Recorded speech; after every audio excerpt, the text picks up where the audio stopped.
Leur parcours était tout tracé, puis ils ont découvert le Web3. C'est devenu une passion, ils ont alors décidé de devenir des Web3 builders, à leur rythme, à leur manière et selon leur vision.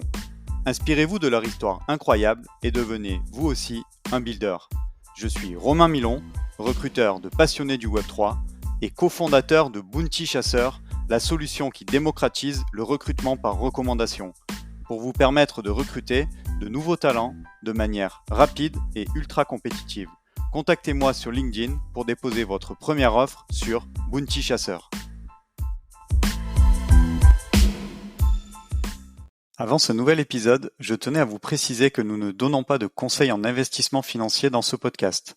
Je vous rappelle aussi que tout investissement dans les cryptoactifs et les NFT comporte des risques et peut entraîner des pertes en capital. Soyez prudents et faites toujours vos propres recherches. Bonjour à tous, très heureux de vous retrouver pour ce nouvel épisode de Behind the Chain. J'espère que vous allez bien. Aujourd'hui, je reçois deux invités. Il s'agit de Manon Belin et de Gary Kahn, qui sont cofondateurs et associés du cabinet d'avocats Aether. Comment vous allez ? Très bien, et toi ? Super, merci. Alors comme d'habitude, je vous propose qu'on rentre tout de suite dans le vif du sujet. Est-ce que vous pourriez me dire à tour de rôle ce que vous faisiez avant de découvrir le Web3 ? Merci Romain, je vais prendre la parole. Merci Romain pour son invitation. Donc avocat essentiellement en propriété intellectuelle et droit des affaires et du numérique. J'ai travaillé dans un cabinet parisien, un cabinet d'avocats, dans lequel j'ai pu exercer pendant 1 an et demi. À la suite de cette expérience, j'ai cofondé une start-up dans le domaine du gaming, plus particulièrement de l'e-sport. Une start-up qui s'intéressait au droit, plus communément appelée une legal tech. Et c'est à la suite de cette expérience que j'ai à nouveau rejoint le monde des avocats pour cofonder avec Manon le cabinet Aether. Merci pour ta présentation, Gary. Du coup, Manon, je te laisse te présenter. Pour ma part, j'ai une expérience de presque 2 ans dans un cabinet d'affaires parisien et j'étais spécialisée en fiscalité des personnes physiques et fiscalité corporate pour les sociétés. Et également fiscalité internationale. Ok, super, merci à vous deux pour la présentation. Alors, est-ce que vous pourriez me dire, tous les deux, voilà, qu'est-ce qui vous a poussé à vous intéresser à cet écosystème Web3 et qu'est-ce qui fait, voilà, ça a été quoi l'étincelle qui fait qu'aujourd'hui, on le verra tout à l'heure, vous avez décidé de vous associer et notamment d'avoir dans votre spécialité une dimension sur la blockchain et le Web3. Je crois que le Web3, c'est avant tout l'avènement d'une nouvelle ère dans l'économie. On a connu une ère industrielle, on a connu une finance mondiale qui s'est imposée petit à petit. Et aujourd'hui, on parle beaucoup de finance décentralisée. Le Web3, c'est le pendant nécessaire à cette mise en place progressive de cette finance décentralisée. Et on a envie de participer à ce bouleversement. Je crois que c'est ce qui a fait notre premier intérêt. Mais c'est pas tout, puisque la force du Web3, c'est aussi de toucher à plusieurs domaines avec une facilité parfois assez déconcertante. On peut remarquer que le Web3 s'intéresse à la fois aux jeux vidéo, à la fois aux nouvelles technologies, qui requièrent une nouvelle technologie, et également à plusieurs pans, plusieurs secteurs comme l'éducation. On voit qu'il y a un intérêt assez important pour ce secteur-ci. Et je crois que c'est cette versatilité qui pique notre intérêt. Il y a aussi un enjeu de protection des personnes qui nous intéresse beaucoup et qui est très important dans ce secteur, puisque ces nouveaux domaines vont avoir un impact sur les finances personnelles, les données personnelles. Donc, il nous tient à cœur de les protéger. Ouais, également, je tiens à ajouter quelque chose.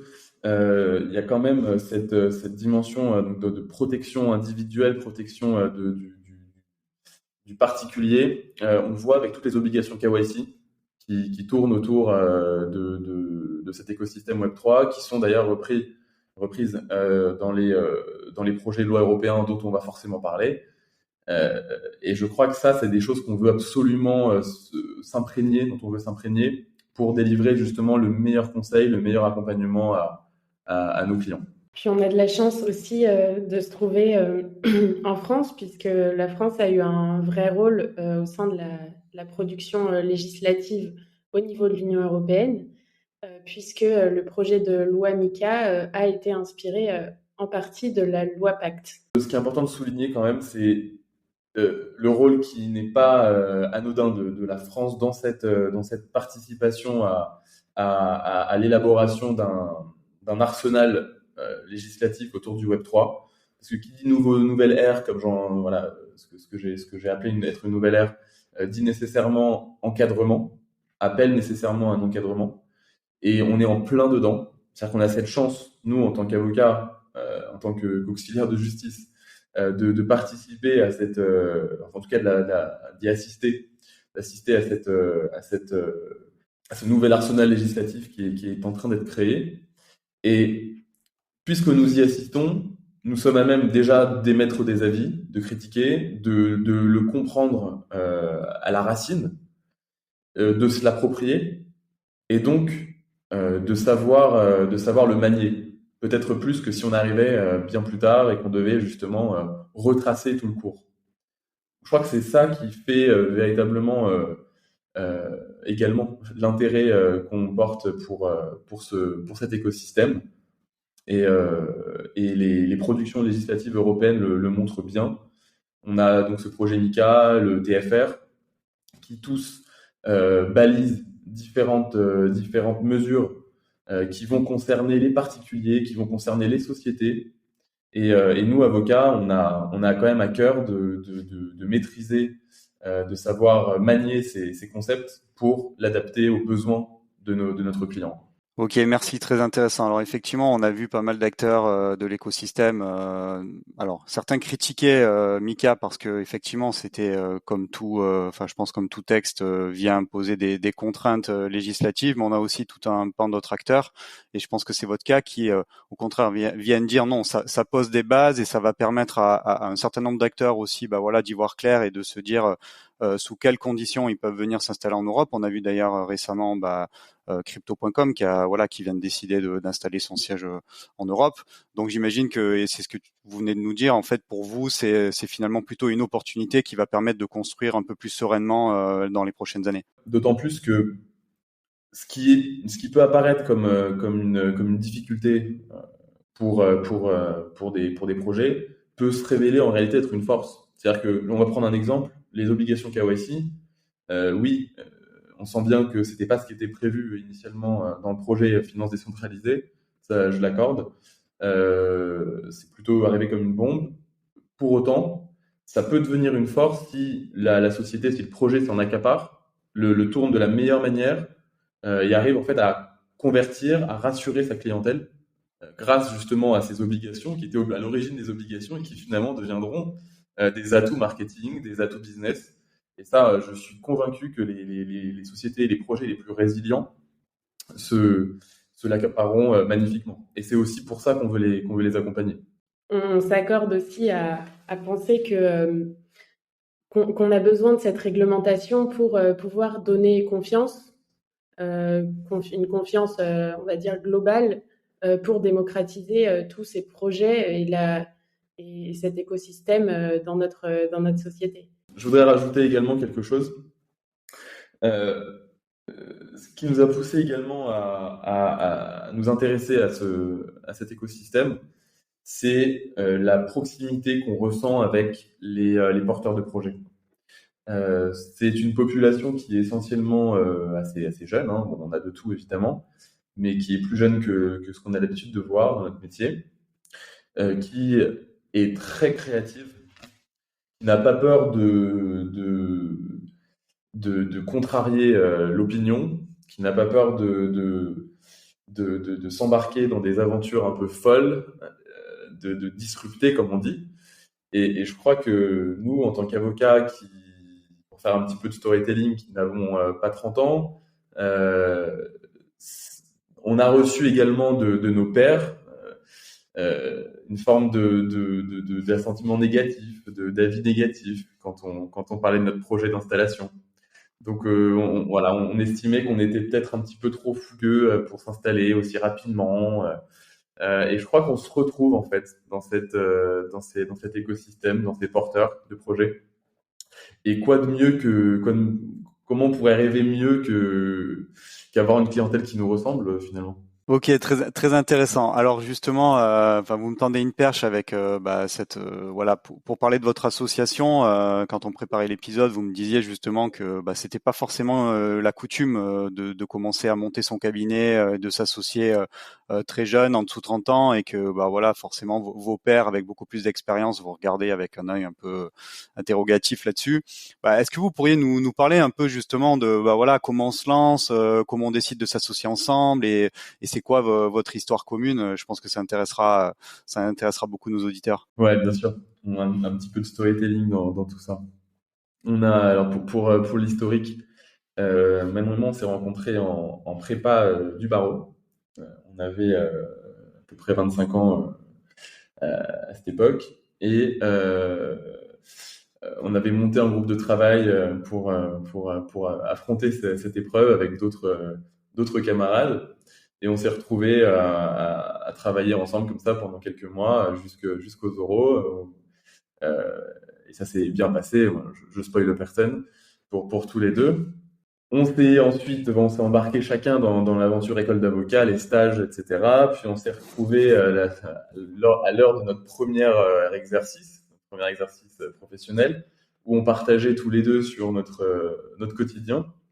Et c'est vrai qu'on a réalisé qu'on partageait quand même des valeurs communes, professionnelles, des ambitions communes, qu'on avait les mêmes ressentis, les mêmes constats sur le métier d'avocat tel qu'on le vivait en tant que collaborateur dans un cabinet, quoi. Et en réalité, on réalisait que ce qui nous titillait particulièrement, c'était l'opportunité de faire quelque chose à notre image, d'avoir le relationnel client que l'on souhaitait, que l'on pressentait à l'époque. Euh, et petit à petit, en quelques mois, c'est devenu réalité. On s'est posé des questions sur ce qui nous intéressait, surtout. Manon qui est fiscaliste, moi qui suis plus dans le droit du numérique.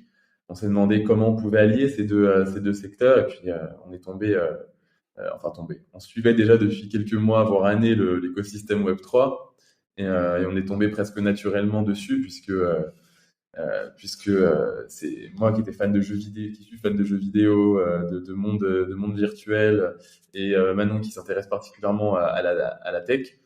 On s'est dit tout simplement qu'il fallait trouver un monde qui nous ressemble, avec des acteurs qui nous ressemblent, et c'est comme ça qu'on a créé Aether à notre image, avec l'envie de changer un petit peu, de rénover un petit peu le métier d'avocat, de changer surtout la relation avec le client. Ça, c'est quelque chose qui nous tient particulièrement à cœur. On a l'habitude de dire que nos clients sont nos partenaires. C'est pas juste un mot valise qui n'aurait pas beaucoup de sens. Ça a au contraire beaucoup, beaucoup, beaucoup de sens pour nous. Prenons un exemple. Ce qu'on fait, l'une des premières choses qu'on a pu faire au cabinet, c'était de prendre des locaux dans l'optique. Alors que c'est pourtant un peu étonnant, mais dans l'optique d'organiser des ateliers, des after-work avec justement nos partenaires, nos clients, pour propulser leur réseau. C'est-à-dire qu'on part du principe qu'on ne réussit pas seul, surtout en tant qu'avocat, on réussit avec nos clients. On a vraiment conscience que nos clients sont les premiers vecteurs de notre réussite. Donc on met tout en œuvre, et ce dès le début, voilà, ça fait deux mois qu'on est lancé.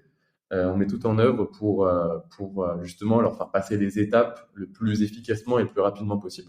Merci. Du coup, tu as anticipé ma question suivante qui était en fait de savoir comment vous alliez vous faire une place dans cet écosystème et comment vous alliez vous faire connaître. Donc, tu as répondu partiellement. Est-ce qu'il y a d'autres manières aussi j'imagine que vous participez aussi à beaucoup d'événements. Je crois que vous étiez à la Binance Week il y a quelques semaines. Oui, c'est ça. Enfin, tout à fait. C'est d'abord par les rencontres qu'on réussit à bien s'insérer dans l'écosystème, puisque c'est d'abord de l'humain, surtout la relation avocat-client. Et je pense que c'est important aussi de ne pas rester dans son coin et d'aller vers les personnes et de aussi donner confiance, puisque, comme on disait tout à l'heure, les entrepreneurs de cet écosystème sont pour la plupart assez jeunes Et avec la réputation que les avocats ou l'avocat, au sens général du terme, peut avoir, ça peut avoir un côté effrayant. Et justement, pour nous assurer de cette proximité, on va aux mêmes événements que eux.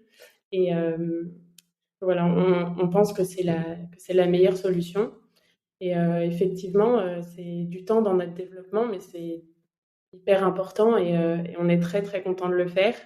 On a rencontré déjà beaucoup de personnes, des personnes qui voient les choses comme nous. Et en plus, comme on le disait avant, on est quand même dans un écosystème très récent qui est en pleine construction. Et c'est important de bâtir des relations solides euh, avec des personnes qui ont les mêmes objectifs que nous, en fait, de construire cet écosystème. Et je pense que c'est nécessaire qu'on s'entraide tous, qu'on soit dispo les uns pour les autres, parce qu'on vient de tous les univers. Et donc, si on met tout dans un pot commun, je pense que ça peut aller beaucoup plus vite, beaucoup plus loin. Tout à l'heure, alors vous avez déjà un peu parlé de Mika et on imagine que vos clients actuels vont vous solliciter sur voilà comment appréhender cette réglementation et s'y conformer. Vous pourriez peut-être nous donner aussi quelques exemples de sujets précis sur lesquels vos clients vous sollicitent, bien entendu en respectant le secret professionnel. Et je pense pas que vous puissiez parler de qui sont vos clients, bien entendu, c'est pas l'objet, mais nous dire voilà pour qu'on comprenne aussi la valeur que vous apportez, sur quoi vous avez pu voilà travailler dernièrement. Effectivement, on ne peut pas donner de nom, mais on va essayer d'être assez descriptif. Les projets Web3, en réalité, se distinguent en plusieurs catégories. Pour prendre la plus répandue, c'est celle clairement de la plateforme exchange de crypto, crypto NFT, fiat, voilà. En tout cas la plateforme d'exchange. Celle-ci, les demandes sont assez balisées. C'est-à-dire qu'on va intervenir dès le début, donc dès la création, dès l'architecture en fait. Vraiment, on essaie de mettre au point une stratégie de création de structure qui soit optimale, qui soit vraiment adaptée à la nature de l'activité du client.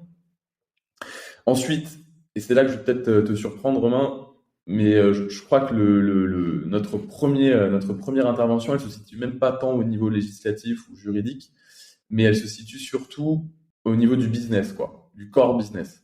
C'est-à-dire que on va être amené à penser avec le client dans son intimité, d'associés, de dirigeants, de fondateurs, l'activité, les services qu'il compte proposer, pour justement s'approprier les obligations légales, pour en faire même des forces, parfois. J'avais pris l'exemple du KYC, il y en a beaucoup d'autres.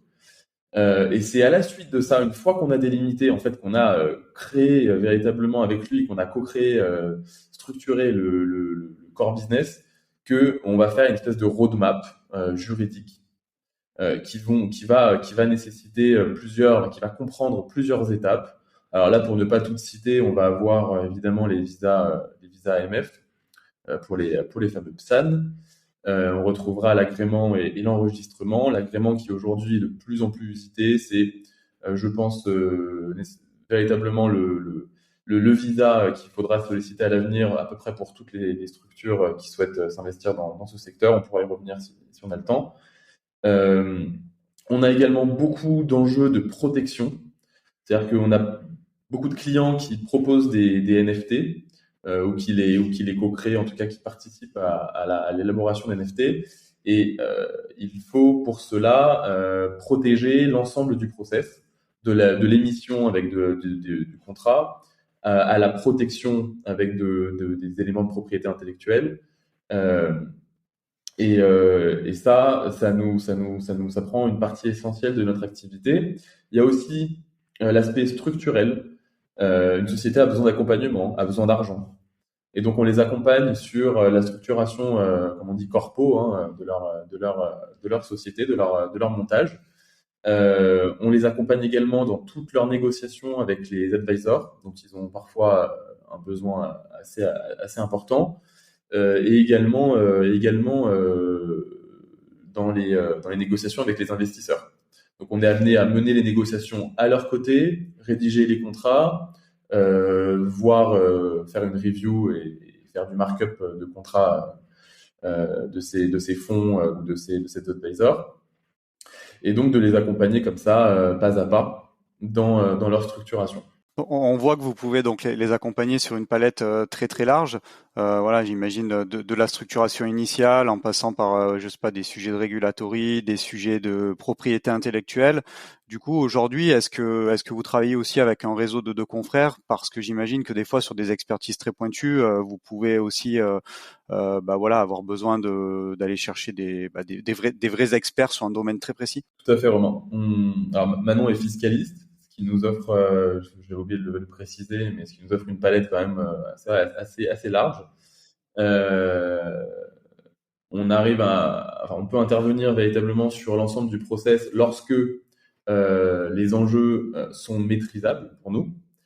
Là où on va faire appel à des confrères, c'est notamment lorsque on a des opérations assez lourdes qui nécessitent souvent un beau véhicule derrière, voilà, beaucoup de main d'œuvre pour réaliser les travaux. Et dans ce cas précis, effectivement, on a des confrères qu'on connaît bien, avec qui on a l'habitude de travailler, qui peuvent répondre rapidement surtout. Ça, je pense que c'est l'enjeu dans la plupart des cas. Par exemple, lorsque nos clients sont en levée de fonds, qu'il s'avère que la levée est importante, voire très importante, là, effectivement, on sollicite le support de confrères, et des confrères qui peuvent réagir dans la semaine pour closer des deals qui sont appelés à être closés en 2-3 mois, quoi. Ok, entendu. Merci beaucoup pour cette réponse. Alors peut-être si on essaie de résumer en quelques mots, de synthétiser ce que vous venez de nous dire, ce serait quoi peut-être les 2 ou 3 conseils que vous donneriez à quelqu'un qui veut lancer un projet Web3?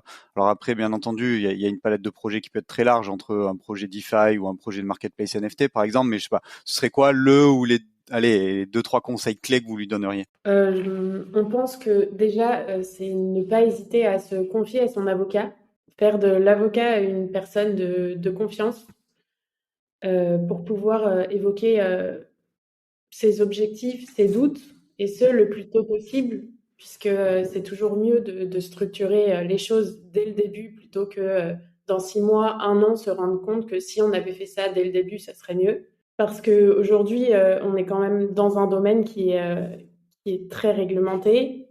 Il y a de plus en plus de textes. Donc, l'étendue de notre intervention doit aller au-delà du juridique.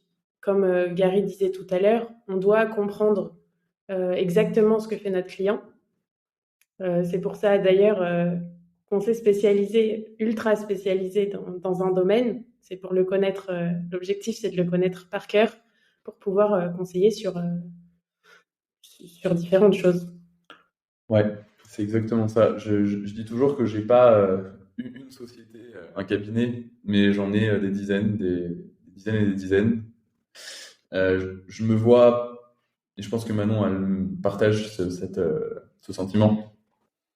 Je me vois comme un multi-entrepreneur pour la simple et bonne raison, je pense, que chacun de mes clients est en quelque sorte mon co-associé. J'ai à cœur, et c'est ce que je leur dis dès la première rencontre, j'ai à cœur de partager leurs objectifs, leurs doutes également, leurs enjeux, pour justement comprendre ce qui les anime tous les jours, ce qui font que leur idée, leur projet, leur activité est unique. Pour corroborer ce que vient de dire Manon, c'est accueillez, si je dois m'adresser à eux directement, accueillez votre avocat comme votre co-founder, quoi.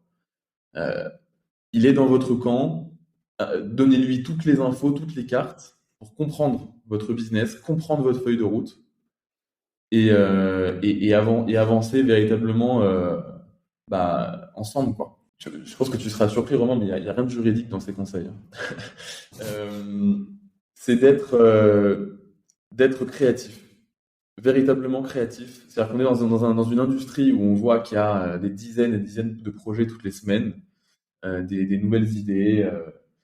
En réalité, comme dans le droit, comme ce que je disais au début de cette interview justement, il faut accepter de créer, il faut accepter de prendre des risques, il faut accepter de parfois bouger l'opinion, d'être irrévérencieux. Et ça, je crois que en tant qu'avocat, c'est véritablement ce qui fait mon moteur, quoi. Arriver à bouger les lignes avec mes clients dans un écosystème qui bouge, qui lui-même disrupte quelque chose qui est bien établi depuis des décennies. Et voilà, je pense que si on accepte ce deal ensemble, on peut bouger des montagnes, quoi. Merci beaucoup pour ces deux conseils. Je pense que c'est précieux. Donc, ce que je retiens, c'est effectivement donc faire de son avocat son co-founder, en tout cas faire comme si c'était un co-founder, et puis ne pas hésiter, voilà, à prendre aussi quelques risques, à essayer de bouger les lignes. Et voilà. Donc, merci beaucoup pour ces deux conseils. Si on revient un petit peu plus, voilà, sur des questions personnelles. Donc, vous avez connu le monde, on va dire, juridique un peu plus conventionnel, des cabinets de taille assez importante. Aujourd'hui, vous êtes voilà dans le monde du Web 3. Qu'est-ce qui vous fait vraiment kiffer au quotidien dans ce monde Web 3 voilà, qu'est-ce qui vous anime et qui fait que vous êtes heureux et voilà, que vous arrivez chaque matin avec la banane pour travailler avec vos clients? Comme on disait tout à l'heure, le plus important pour nous, c'est les rencontres. Et on a un peu répondu à cette question tout à l'heure par anticipation, mais c'est vrai que c'est assez extraordinaire de voir que toutes ces personnes de tous les horizons professionnels se réunissent aujourd'hui autour d'un même sujet, autour d'une même construction. Et c'est super important, notamment pour la France, puisque on espère qu'elle deviendra la première place européenne pour cet univers. Ouais, c'est exactement ça. C'est les gens. C'est les gens. C'est d'ailleurs, je vais refaire un petit peu en storytelling qui fera un lien avec les raisons de notre installation. Mais quand on a commencé à s'intéresser à ce secteur, on n'avait d'ailleurs absolument pas d'idée de projet de cabinet à l'époque. Je parle de ça il y a 6 mois.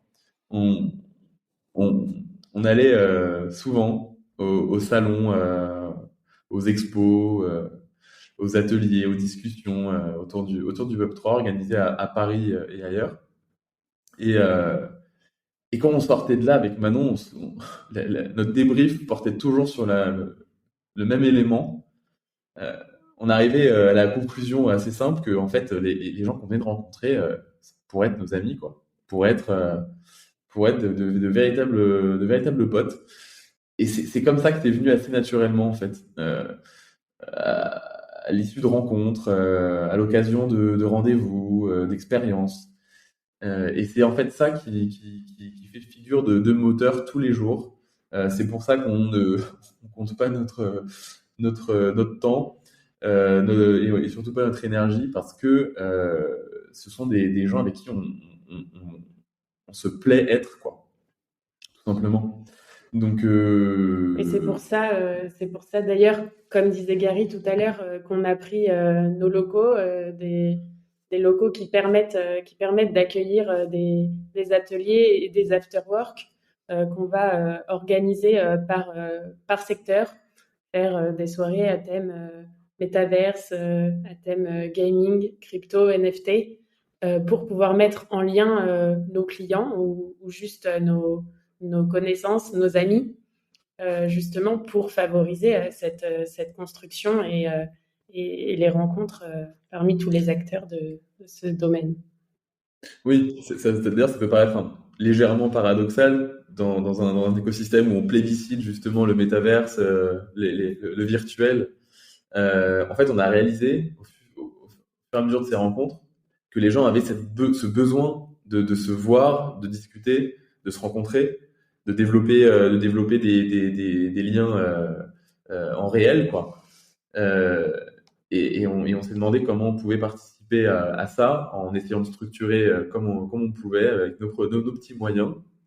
Et c'était assez évident, quoi. Fallait qu'on ait une place pour les accueillir.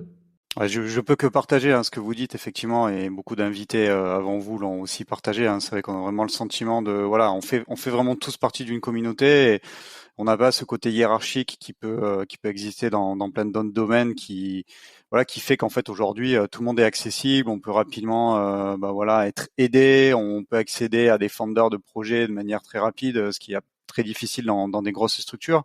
Et voilà, vraiment, je pense que ouais, vous avez résumé voilà ce qui est aussi le Web 3. Voilà, c'est avant tout de la communauté, de l'entraide et de l'accessibilité, quoi, clairement. On arrive bientôt aux dernières questions. C'est passé très vite, comme d'habitude. Vous pourriez me dire qui vous inspire dans ce secteur. Voilà, est-ce qu'il y a une personne en particulier ou un projet, une communauté, un confrère même, voilà. Là, je vais te décevoir, Romain, mais ce qui m'inspire, c'est mes clients et mes partenaires. C'est-à-dire que oui, il y a des figures emblématiques dans le Web3. Il y a même des figures emblématiques en dehors du Web3 qui inspirent les acteurs du Web3. Ça, c'est indéniable. On pourrait faire un podcast de 2 heures à ce sujet. Mais je crois que ce qui véritablement m'inspire au quotidien, ce sont les porteurs de projets euh, pour leur créativité. C'est ce qu'on disait tout à l'heure. C'est ce que j'encourage et c'est aussi ce que je retrouve dans le Web3. Pour leur jeunesse aussi. Moi, je suis toujours surpris de voir des porteurs de projets d'à peine 20 ans qui me parlent de finances centralisées et décentralisées avec une précision qui me laisse sans voix. L'ambition aussi, parce que on en connaît des projets, des plateformes SaaS, on en a vu pendant les 20 dernières années. Mais là, on parle quand même de porteurs de projets qui souhaitent révolutionner le monde de la finance, quoi. Euh, des mecs qui arrivent et des nanas qui arrivent pour nous pour bousculer véritablement tout ce qui était euh, admis et tout ce qui était évident jusqu'alors et qui dès lors ne l'est plus. Également, je pense qu'on partage beaucoup de choses. On l'a dit, on vient de le dire d'ailleurs. Mais on partage une forme de vision irrévérencieuse, une version irrévérencieuse de la société qui vient un peu bousculer les lieux communs, bousculer les principes.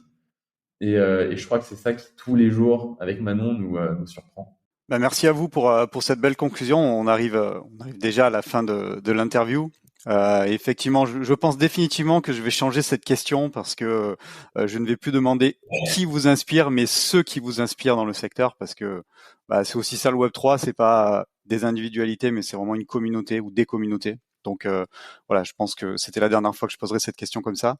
En tout cas, je voulais vous remercier pour votre temps, votre disponibilité, aussi votre franchise et ce que vous avez osé dire sur je pense, le renouveau aussi peut-être de votre profession à travers ce qu'elle incarne dans le Web 3. Donc merci encore, et puis je vous laisse le mot de la fin pour terminer l'interview. Merci Romain, merci à toi surtout de contribuer, au Web3 de cette manière. Le mot de la fin, bon, ça va être assez simple. J'appelle tous ceux qui ont en eux une germe d'idée, un projet en substance, à en parler. Pas nécessairement à lever, à lever des fonds de main, hein, c'est pas mon message, mais à en parler autour d'eux, à en parler à des professionnels, à des personnes qui ont des compétences, qui pourraient éventuellement venir compléter leur cœur business, leur idée, leur modèle économique parfois. Voilà, mon message c'est sortez, parlez, rencontrez, euh, vivez votre projet, faites-le vivre, n'ayez aucune peur, quoi. Merci beaucoup, Romain, pour ton invitation. Je partage également l'avis de Gary. En plus, on est bien placé pour le dire, en se plaçant comme avocat qui souhaite casser les codes de la profession, casser la distance qu'il y a entre l'avocat et le client, aussi en se référant à tous les messages qu'on a reçus avant de se lancer, nous disant qu'on était trop jeune, qu'on n'avait pas de clients, qu'on n'y arriverait pas. On peut vous dire, n'ayez pas peur. Si vous avez un projet, si vous avez l'envie et l'ambition, il faut vous lancer et vous ne pourrez être qu'heureux dans l'accomplissement de ce projet. C'est noté. Je vous dis à très bientôt et je vous souhaite beaucoup de succès pour votre cabinet à Ether. Salut. Merci Romain. beaucoup, Romain.